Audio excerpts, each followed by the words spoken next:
Hello again. So in this session, I'm going to through a new type of flow, which is known as doublet, which is actually a source sink pair.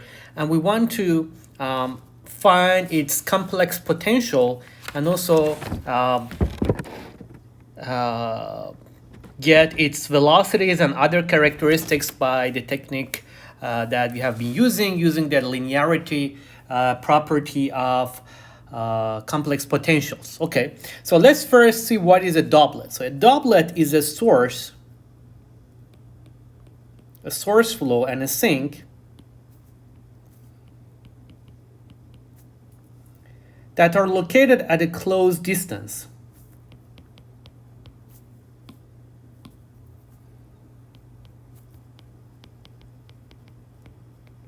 Okay, so let's see, what do I mean by that? So here we have coordinate system. Let's see.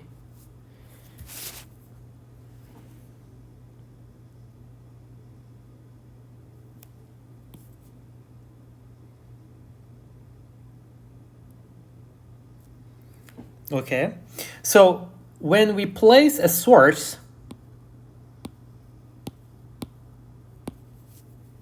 say here,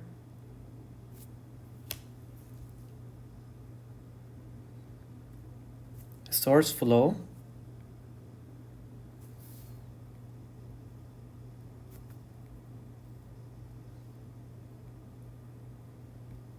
with magnitude m, so it's a source,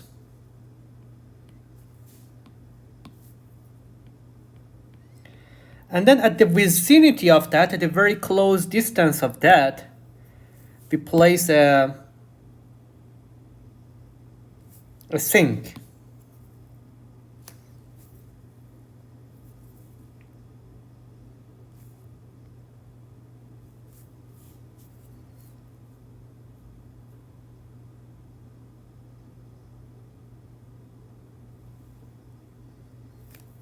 So we place a sink here.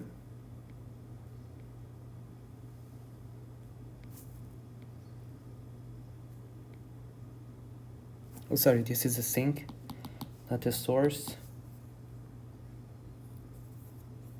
So I have to draw the arrows in the other direction. So this is a sink now.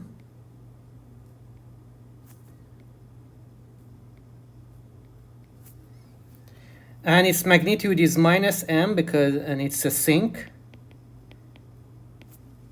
Okay.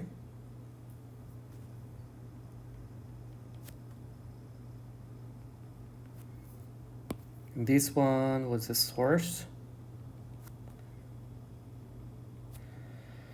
So now we place them in pretty close distance. So here, this distance, we call this, and we name this epsilon, very close. And this distance is also epsilon, okay? So now we want to see what is going to be the flow pattern of these two source and sink pairs.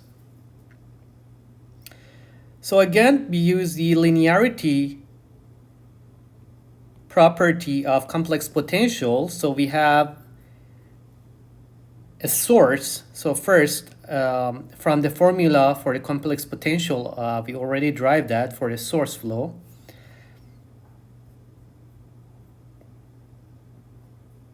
Is here, right? So let me write this down.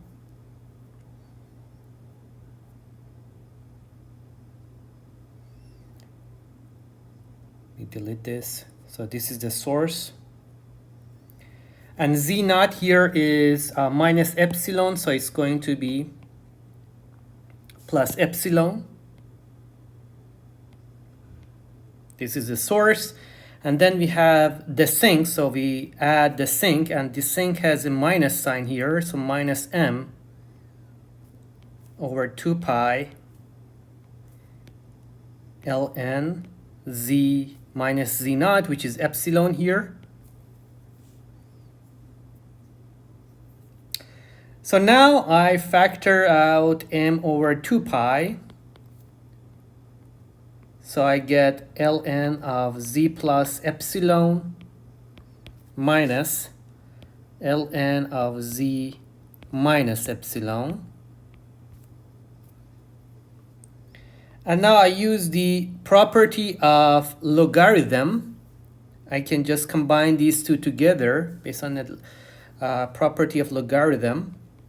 So it's going to be ln of z plus epsilon over z minus epsilon, which I can rewrite this as m over 2 pi ln, just divide every term here by z. So I'm going to get 1 plus epsilon over z over, so let me, here I have pi over 1 minus epsilon over z. Okay.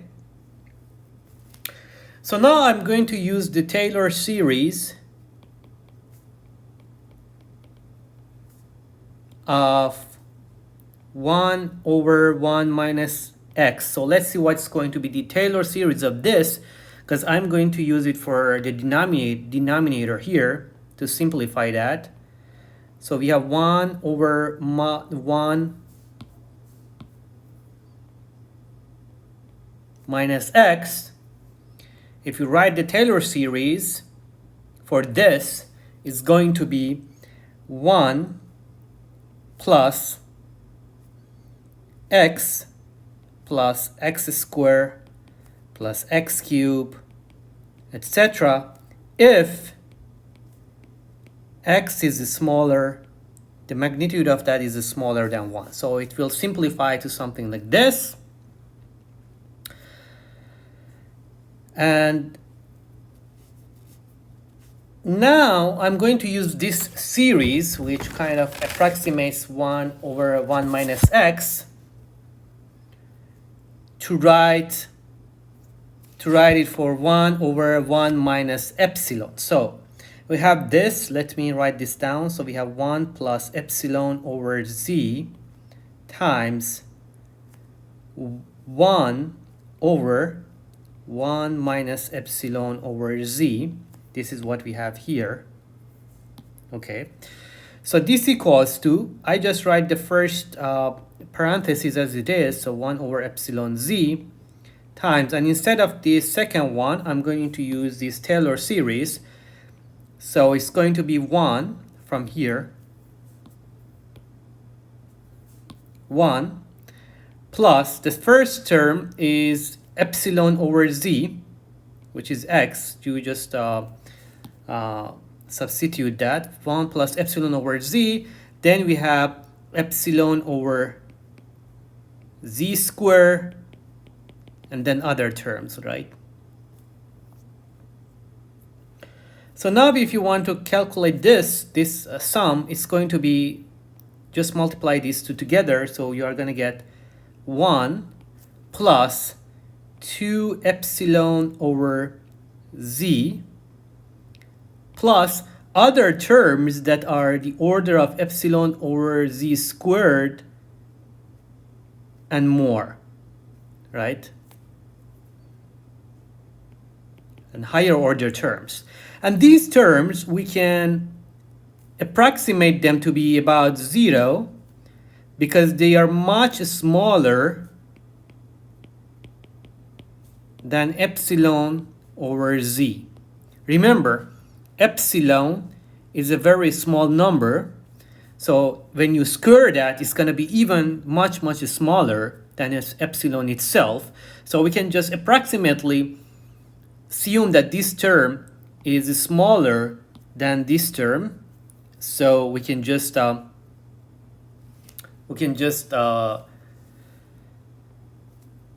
approximate the whole sum with these two elements, with these two numbers. So finally we have fz, which was this here. Let me copy it.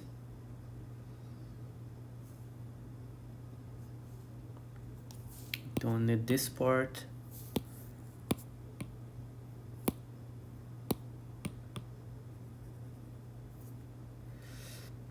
This was ln of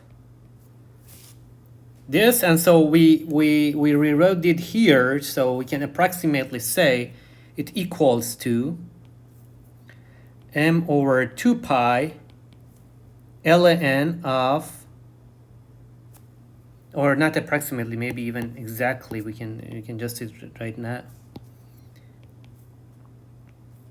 1 plus 2 epsilon over z and plus other terms, which we are neglecting that. And now, or I can just maybe write it as this. I think it's better if I write it this way, because we already did that approximation. So approximately it equals to this. And so here I can further simplify this to epsilon over z.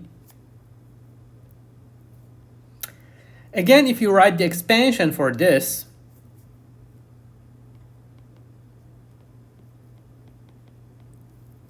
like Taylor series expansion or any other expansion that you use, you are going to get 2 epsilon over z, because epsilon is small, minus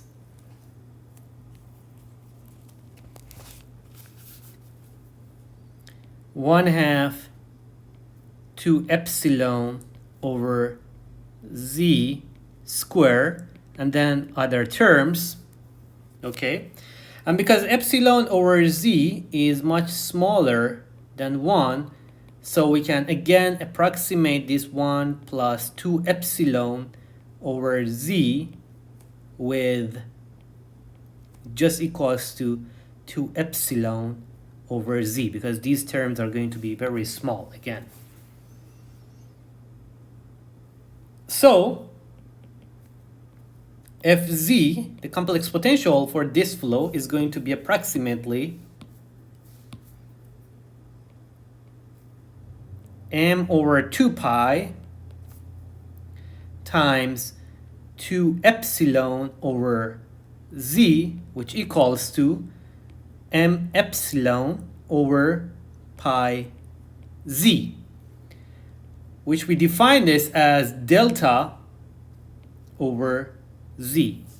Okay, so this is very important. And what is delta? Delta, we just define this as m epsilon over pi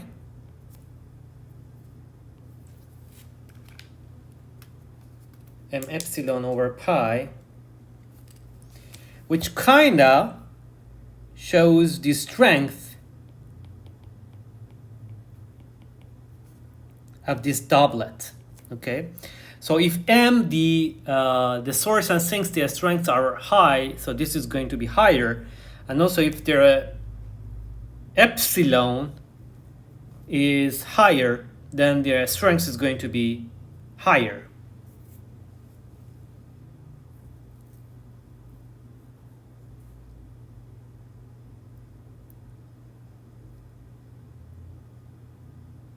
So because this delta is a finite number, it cannot be infinity,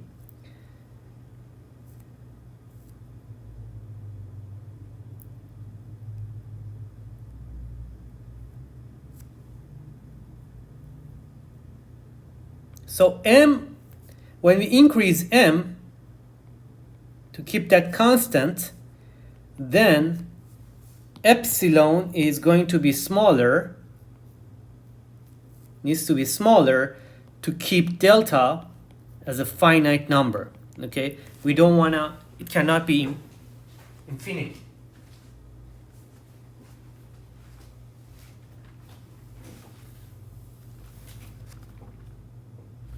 okay? So these will have this kind of relation with each other. And now I want to find this. So this is for a doublet again. Fz is going to be delta over z.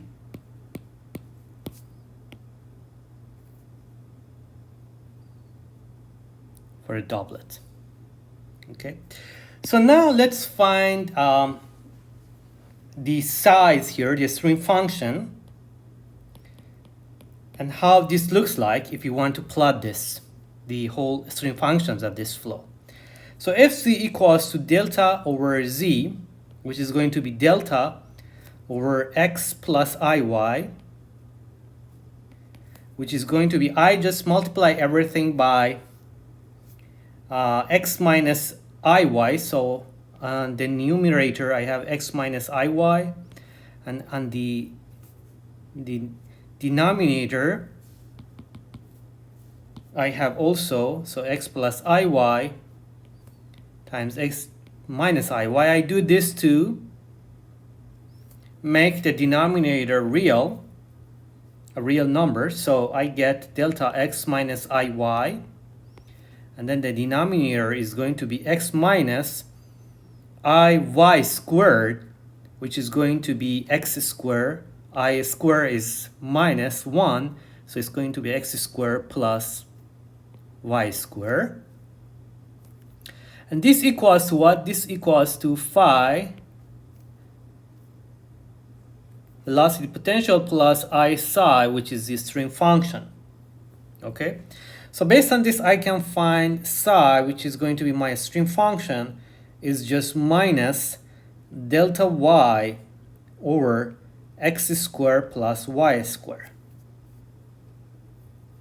Okay, so shape of the streamlines,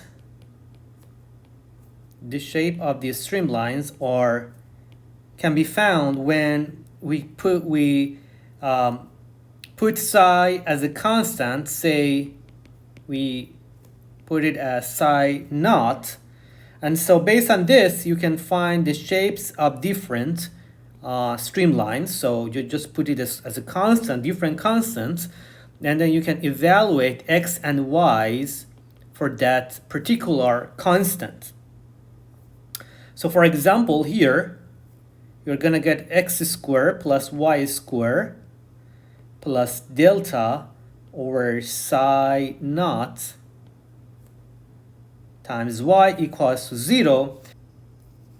Okay, now I want to use algebra to find actually what is the shape of these streamlines here. So we can use algebra, and if we use algebra, what we are going to get is, we can just rewrite this as x squared plus, so I can use it here. Let me do it here, x squared plus, let me see, it's going x squared plus y plus delta over 2 psi naught square equals to delta over 2 psi naught square. Okay, so does this remind you of anything? Just think about it. Maybe in your undergrad, does this equation remind you of anything? Yep, this is actually equation of circle. So it's a circle that is located at, let me write this down, a circle that is located, the center of it is located at what? At 0, x equals to 0, and minus delta over 2 psi naught, and the radius of delta over 2 psi naught.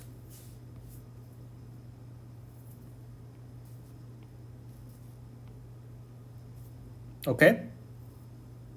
So this is how this looks like. This is actually circles. So just a bunch of circles. The streamlines are going to be just a bunch of circles, and that's very interesting. So if you want to plot them, they're going to look like something like this. Let me show it here. So here, first of all, the circles are going to be located at x equals to 0. So they will all look, the center of them is going to be located at this line, okay, at x equals to 0, which we have it here. So this one would be the center of the first one, and the second one, all of them. And their radius is going to be delta over 2 psi naught, okay, we know that. So say first, I want to just plot this size, psi naughts that are smaller, that are negative. When they are negative, then we are going to have the location of that is going to be here, delta over 2 psi naught, and then here, and then their radius is going to be what? This radius is going to be just 2 psi naught delta over 2 psi naught, right? So I can just zoom in here. So this radius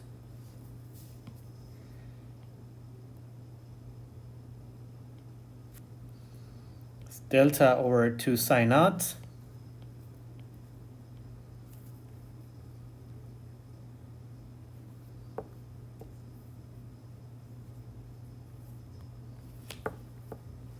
Okay.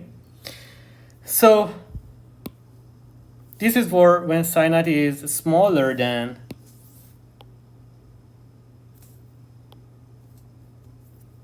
zero, and then in the bottom you can have the psi naughts that are greater than 0. Okay. So this will be the shape of this. So these are just psi. Each of these are just constant size, which are actually going to be circles again, which are located at 0 and minus delta over 2 psi naught. Okay, and so this is going to be the streamline and the shape of the streamlines in this doublet flow. Okay, so remember this is true because the doublets that we had are very close to each other. So they were located like here. Let me show it again. They were located very close to each other. So we have these kind of circle shapes. But if they are not located very close to each other, we might not have that circle shape. So they are like very close. We assume they are very close to each other. So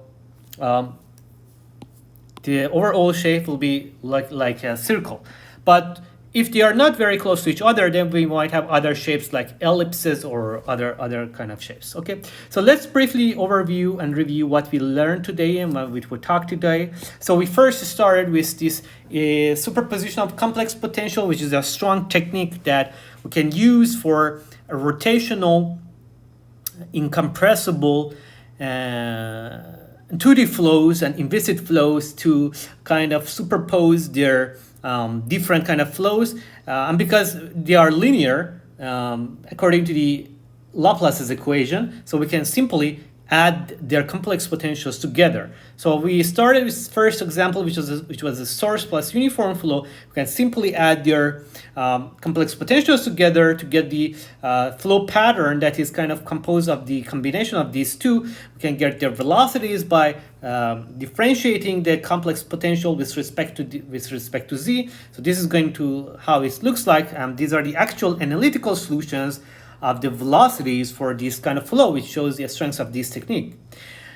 And then we can find all different size, for example, the stagnation point here, and the actual analytical shape of the streamline that passes through this psi is going to look like something like this. So we can actually evaluate this analytically for different thetas and r's. This is going to be the shape of this the streamline that passes through this stagnation point. And then we discussed the doublets, which are actually a sourcing pair that are located at very close distance together. So we use some Taylor series and some expansions to kind of simplify the formula of these, the complex potential of these, and we finally got that the doublets can be represented through delta over z. Well, delta kind of shows the strengths of the doublets, and then we use this to drive the shape of different streamlines. So we found out by doing some algebra that the streamlines of the doublets are going to actually look like circles that are located at 0 and minus delta over 2 psi naught, and with a radius of delta over 2 psi naught. And in the next lecture, I'm going to use this doublet, and this is very useful, important phenomena, because we are going to see how this the interaction between doublets and uniform flows, how they look like, and then this will be used a lot, this concept in some kind of designs, flow designs, to get the pressure distribution and also the velocity distribution. Thank you very much, everyone.